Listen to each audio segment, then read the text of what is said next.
नमस्ते, नमस्कार और आदाब मेरे सभी दोस्तों को आपके दोस्त और गाइड इरफान की तरफ से एक बार फिर आपके साथ। आज हम बात करने वाले हैं एक ऐसे मुद्दे पर जो मेरे दिल के बहुत करीब है और ये दौलत से भी ज्यादा अहम है, और ये है आपकी समाज में इज्जत या फिर आपका नाम और शोहरत।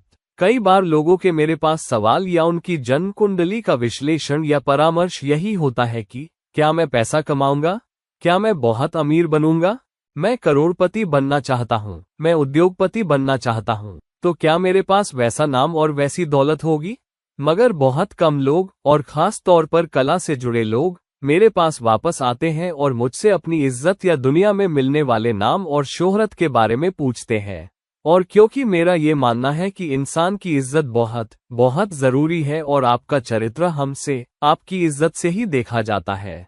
आपकी इज्जत हमेशा आपके शख्सियत से वाबस्ता नहीं होती, खास तौर पर अगर आप कोई मशहूर शख्स हैं या आम लोगों में जाने जाते हैं, क्योंकि तब आपकी सार्वजनिक इज्जत आपके असली शख्सियत से अलग हो सकती है।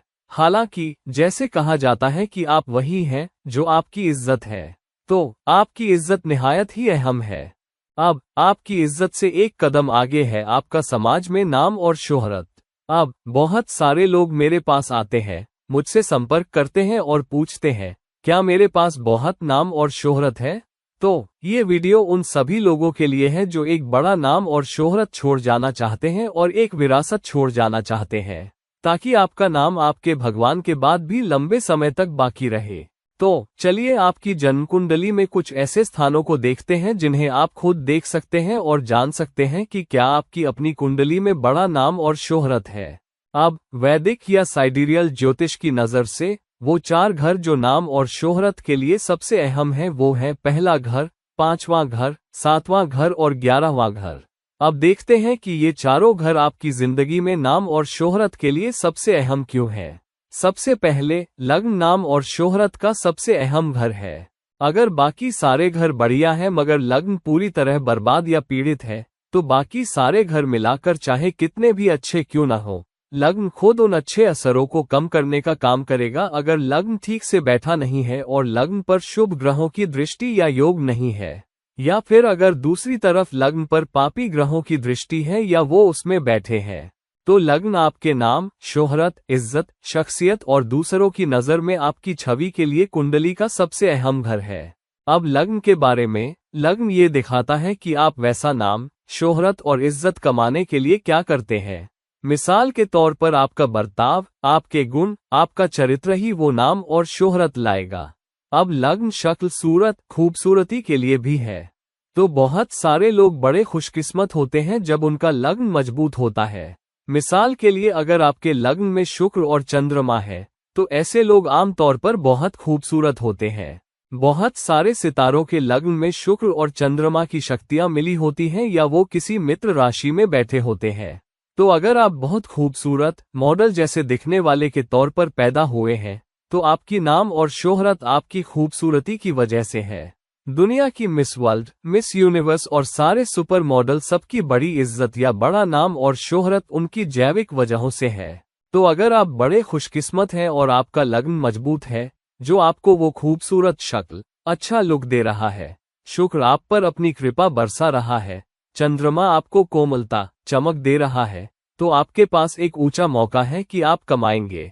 अब 11वां घर पहले घर से 11वां है, तो 11वां घर ख्वाहिशों और कमाई का भी घर है। तो अगर आपका लग्न मजबूत है, तो 11वां घर कमाई के घर होने की वजह से सामाजिक ताल्लुकात हासिल करेगा। 11वां घर सामाजिक ताल्लुकात, सामाजिक जुड़ाव का घर है। तो अगर आप बहुत अच्छे दिखते हैं, बहुत खूबसूरत है, आप मॉडल हैं, लोग आपसे दोस्ती करना चाहेंगे, लोग आपसे जुड़ना चाहेंगे, तो आपका सामाजिक दायरा 11वें घर से अपने आप बढ़ेगा। और आप अपने आप, क्योंकि आप बहुत सारे लोगों को जानते हैं, आप बहुत सारे लोगों को मालूम है, आप अच्छे दिखते हैं और मशहूर हैं, आपका सामाजिक दायरा बढ़ेगा। और सामाजिक दायरे के बढ़ने से आप कमाई भी करेंगे। आप ज्यादा दोस्त, ज्यादा सामाजिक ताल्लुकात, ज्यादा अच्छे सामाजिक ताल्लुकात हासिल करेंगे। ऐसे लोग खुद बहुत कामयाब, खुद सेलिब्रिटी, कुछ जिनका समाज में कुछ नाम है, आप वो सामाजिक ताल्लुकात बनाएंगे। हालांकि लग्न 11वें घर से तीसरा घर है, तो अगर आपका लग्न बहुत मजबूत नहीं है मगर 11वां घर बहुत मजबूत है, जिसका मतलब है कि आपका सामाजिक दायरा वगैरह अच्छा हो सकता है। कुछ लोग अमीर घराने में पैदा होते हैं, तो विरासत में मिलने की वजह से आपको कुछ लोग अपने आप मिल जाते हैं और आपके सामाजिक ताल्लुकात भी होते हैं। मगर अपनी इज्जत बढ़ाने के लिए, अपनी खुद की निजी नाम और शोहरत, खानदान की वजह से नहीं, उसके लिए आपको मेहनत करनी पड़ेगी।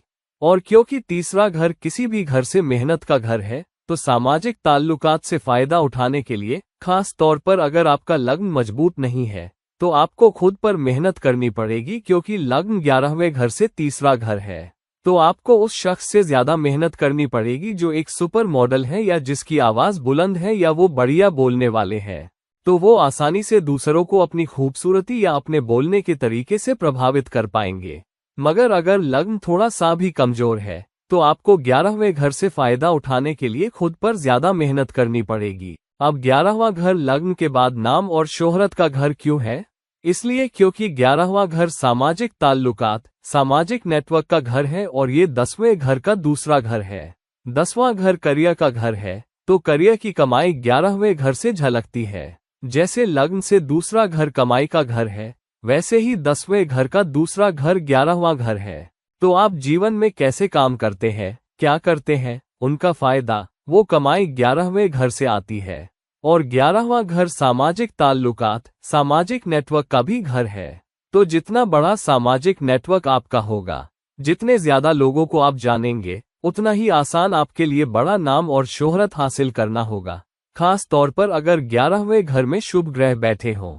लग्न और 11वां घर दोनों के मजबूत होने का मतलब है कि आपकी न सिर्फ अच्छी इज्जत है, आपके पास बहुत नाम और शोहरत भी है, बल्कि आपका सामाजिक नेटवर्क, सामाजिक दायरा भी बहुत बड़ा, शानदार है और आप बहुत सारे लोगों को जानते हैं। अब सातवां घर भी एक हद तक नाम और शोहरत का घर क्यों है? इसलिए क्योंकि सातवां घर उन सभी लोगों का घर है जिनसे आप रोजाना मिलते हैं। सिर्फ आपके जीवन साथी या बिजनेस पार्टनर ही नहीं, बल्कि कोई भी जो आपके सामने हो, जिनसे आप रोजाना वास्ता रखते हैं, वो भी सातवें घर से दिखाई देते हैं। तो अगर सातवां घर मजबूत है, तो आपके जीवन साथी को मनाना आसान है, जीवन साथी से अच्छे ताल्लुकात रखना आसान है, अपने बिजनेस पार्टनर से अच्छे ताल्लुकात रखना आसान है, उन्हें मनाना और उनसे अच्छा रिश्ता कायम करना आसान है और उन सभी लोगों से जिनसे आप रोजाना मिलते हैं। और क्योंकि आप उनसे आसानी से वास्ता रखते हैं, क्योंकि आप उन्हें मना पाते हैं, तो आप उनसे अच्छे ताल्लुकात रखते हैं और इस तरह आपका नाम और आपकी इज्जत भी बढ़ती है। या आप इसे अप्रत्यक्ष रूप से भी कह सकते हैं कि आपका नाम और शोहरत भी बढ़ती है। हालांकि सबसे ताकतवर घर जो आपको लग्न के बाद बहुत बड़ा नाम और शोहरत देता है, और जो लग्न का साथ देकर आपको बहुत बड़ा नाम और शोहरत दिलाता है, वो है 5वां घर। और ऐसा क्यों है? 5वें घर का स्वामी सूर्य है और सूर्य आपको चमक देता है, सूर्य रोशनी बढ़ाता है। और 5वां घर जनता के सामने प्रदर्शन, बड़े जन प्रदर्शन का भी घर है। ये उन चीजों का भी घर है जिन्हें आप पसंद करते हैं और जो करना प्यार करते हैं, वो गतिविधियां जिन्हें हम करना प्यार करते हैं।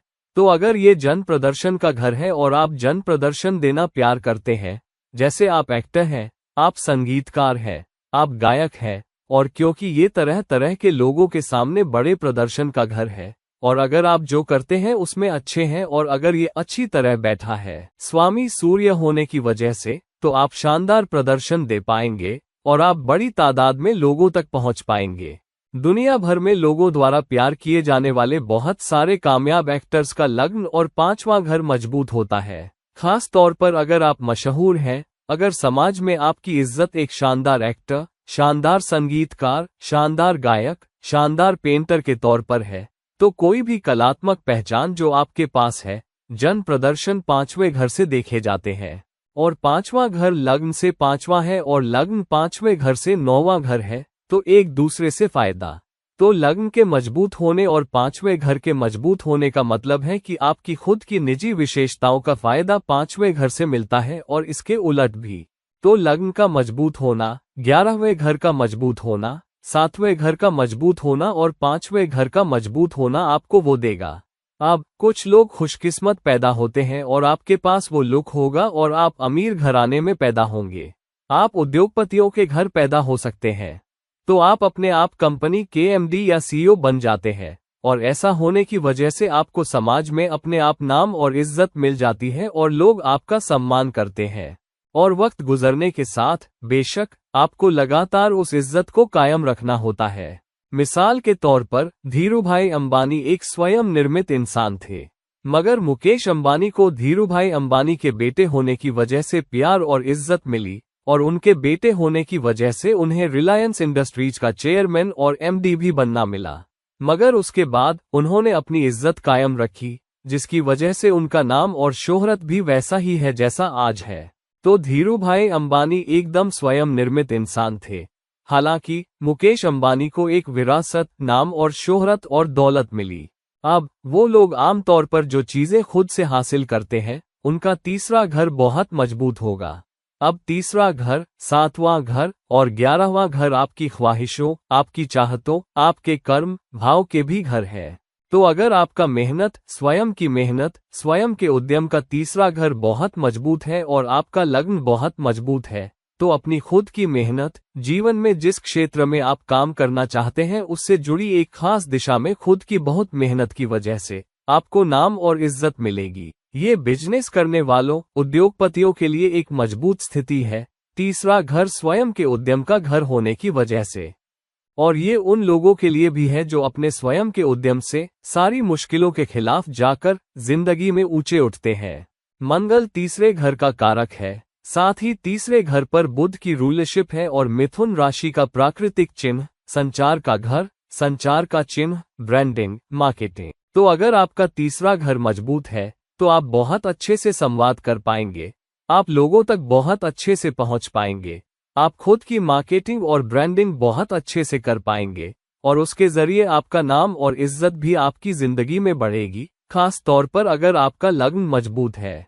अगर लग्न कमजोर है तो उससे फायदा उठाने के लिए आपको ज्यादा मेहनत करनी पड़ेगी। और दूसरी बात यह है कि तीसरा घर, सातवां घर और 11वां घर एक दूसरे से भी पांचवें होते हैं, तो एक दूसरे से फायदा भी मिलता है, और ये तीनों उपचय घर भी है। तो ये तीनों का मजबूत होना और लग्न का मजबूत होना आपको चौतरफा कामयाबी, चौतरफा नाम और शोहरत दे सकता है। और अगर पांचवां घर मजबूत है और आप कलात्मक या जन प्रदर्शन वाले प्रयास या जीवन के लक्ष्य में हैं, तो आप बहुत बड़ा नाम और शोहरत हासिल कर सकते हैं। आज के वक्त में राहु बहुत बड़ी ऊर्जा वाला ग्रह होने की वजह से अगर राहु की दृष्टि लग्न पर है या किसी शुभ ग्रह पर है, खास तौर पर अगर पांचवें घर में या कमाई के 9वें घर में बैठा है और लग्न को देख रहा है, तो राहु आपको बहुत बड़ा नाम और शोहरत और जिंदगी में अचानक उठान दे सकता है। तो कुछ एक्टर्स, बहुत सारे एक्टर्स के लग्न में राहु होता है, वो पहली फिल्म रिलीज होने तक कुछ नहीं होते। पहली फिल्म रिलीज होती है, सुपर डुपर हिट हो जाती है और लाखों लोग उन्हें जानने लगते हैं, लाखों लोग उनके फॉलोअर बन जाते हैं। कुछ ही महीनों में उनके इंस्टाग्राम अकाउंट, उनके फेसबुक अकाउंट, उनके ट्विटर अकाउंट पर 10 लाख से ज्यादा लोग हो जाते हैं। और दूसरी फिल्म और दूसरे प्रदर्शन की शुरुआत बहुत बड़ी होगी और लोग उन्हें प्यार करेंगे और फॉलो करेंगे और उन लोगों के खिलाफ उनकी हिफाजत करेंगे जो उनके बारे में बुरा बोलते हैं। और ऐसा होगा तो लग्न में राहु का बैठना या लग्न पर राहु की दृष्टि एक अच्छी बात है, मगर मेरे ख्याल से लग्न पर राहु की दृष्टि बेहतर है, क्योंकि अगर लग्न में राहु बैठा है तो इसका मतलब है कि ये आपको एक ऐसी शख्सियत देता है जो असल में आपकी सच्ची शख्सियत नहीं है, जो लोगों के लिए बनाई हुई शख्सियत है। और एक शख्स को अपनी शख्सियत पर काम करते रहना पड़ता है ताकि वो सार्वजनिक भूमिका में एक अलग इंसान के तौर पर न दिखाई दे। हालांकि लग्न पर राहु की दृष्टि का मतलब है कि राहु लग्न को ज्यादा प्रभावित किए बिना उसकी ऊर्जा बढ़ा रहा है, तो ये एक बेहतर स्थिति है। राहु का 5वें या 9वें से लग्न को देखना बजाय उसमें बैठे होने के। जिस क्षेत्र में आपको नाम और शोहरत मिलेगी वो इस पर निर्भर करता है कि आपकी कुंडली में सबसे मजबूत ग्रह कौन से है और वो ग्रह आपके 5वें घर या लग्न या आपके 11वें घर के साथ कितनी ऊर्जा साझा कर रहा है। तो मिसाल के तौर पर अगर आप एक सर्जन के तौर पर बहुत अच्छी इज्जत चाहते हैं तो आपका मंगल बहुत मजबूत होना चाहिए, आपका शनि बहुत मजबूत होना चाहिए। अगर आप एक चार्टर्ड अकाउंटेंट, एक अर्थशास्त्री, मार्केटिंग में गुरु या फाइनेंस में गुरु के तौर पर अच्छी इज्जत चाहते हैं तो बृहस्पति मजबूत होना चाहिए। मार्केटिंग में आपका बुध बहुत मजबूत होना चाहिए। एक गुरु या कोई बहुत अच्छा कलाकार के तौर पर तो आपका शुक्र बहुत मजबूत होना चाहिए। एक सुपर मॉडल या एक्टर के तौर से खूबसूरत शख्स के तौर पर नाम और शोहरत पाने के लिए शुक्र बहुत मजबूत होना चाहिए। एक संगीतकार, गायक के तौर पर भी शुक्र बहुत मजबूत होना चाहिए। अगर आप एक सख्त सरकारी अफसर की इज्जत या जनता की जान के तौर पर एक राजनीतिक नेता की इज्जत चाहते हैं तो आपके बृहस्पति और शनि दोनों मजबूत होने चाहिए। अगर शनि कमजोर है और बृहस्पति मजबूत है तो आप एक गुरु के तौर पर देखे जाएंगे, आप एक शिक्षक के तौर पर प्यार किए जाएंगे, मगर आपके पास सरकारी पद नहीं होगा। और अगर आप राजनीतिक ताकत चाहते हैं तो आपका सूर्य बहुत मजबूत होना चाहिए। और अगर आप एक राजनेता के तौर पर प्यार किए जाना चाहते हैं तो आपको एक मजबूत सूर्य चाहिए और साथ ही आपको शुक्र में भी अच्छी ताकत चाहिए, क्योंकि शुक्र दूसरों को मोहित करने, लोगों को अपनी तरफ करने, लोगों को अपना प्यार हासिल करने वाला ग्रह है। तो आपको वो हासिल करना होगा। तो लग्न या 11वें घर या 5वें घर से कौन सा ग्रह मजबूती से जुड़ा है उसके आधार पर आपको वो नतीजे मिलेंगे। मिसाल के तौर पर 5वें घर में सूर्य और शुक्र का होना और 9वें घर से राहु की दृष्टि एक शानदार स्थिति है। खास तौर पर अगर लग्न मजबूत है, एक शानदार जन प्रदर्शन करने वाले की, जो रिकॉर्ड तोड़ेगा, जिसकी बहुत बड़ी कामयाबी, नाम और शोहरत एक एक्टर, संगीतकार, गायक के तौर पर होगी, बशर्ते लग्न भी मजबूत हो, क्योंकि राहु 9वें घर से लग्न के साथ साथ 5वें घर को भी देख रहा है। जो शख्स सशस्त्र बलों में किसी के तौर पर बहुत बड़ी इज्जत चाहता है, उसका मंगल बहुत मजबूत होना चाहिए, उसका सूर्य नेता बनने के लिए बहुत मजबूत होना चाहिए, और उसका 12वां घर भी मजबूत होना चाहिए, क्योंकि 12वां घर सशस्त्र सेवाओं, सुरक्षा का घर है। जो शख्स एक सर्जन के तौर पर बहुत अच्छी इज्जत चाहता है, उसका 8वां घर बहुत मजबूत होना चाहिए। जो शख्स एक ज्योतिषी के तौर पर बहुत अच्छी इज्जत, नाम और शोहरत चाहता है, 8वां घर मजबूत होना चाहिए। आपका बुध मजबूत होना चाहिए, क्योंकि आपको बहुत सारा विश्लेषण करना होता है, और बृहस्पति मजबूत होना चाहिए, क्योंकि आप लोगों को सलाह दे रहे हैं। आप एक गुरु, एक मास्टर के तौर पर सामने आ रहे हैं।